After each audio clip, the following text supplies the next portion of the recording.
মা আজ রাতে কি রান্না করব? তুমি এক কাজ করো বৌমা, লুচি আর একটু আলু ফুলকপির তরকারি করো তো। ফুলকপি ওটা তো আমি ফেলে দিয়েছি। কেন? ফ্রিজে থেকে দেখে ফুলকপির এক সাইডটা শুকিয়ে গিয়েছিল, ওই জন্য তো ফেলে দিলাম। ফুলকপির এক পাশটা যদি শুকিয়ে গিয়ে থাকে আর এক পাশটা তো ঠিক ছিল, সেটাকে কেন ব্যবহার করলে না? আর কোনো জিনিস ফেলার আগে তো একবার আমাকে দেখাবে। খাবার এভাবে নষ্ট করবে না, আমি খাবার নষ্ট করে একদম পছন্দ করি না। আচ্ছা এই নিন মা, খেয়ে নিন।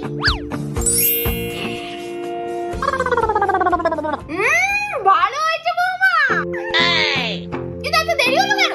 আর বলবেন না, রান্নাঘরে গিয়ে দেখি তরকারিতে না ওই পাশের বাড়ির বিড়ালটা মুখ দিচ্ছে। আমি যেই তাড়া করেছি ধরপড় ধরপড় করে গিয়ে কড়াতেই পড়ে গেল।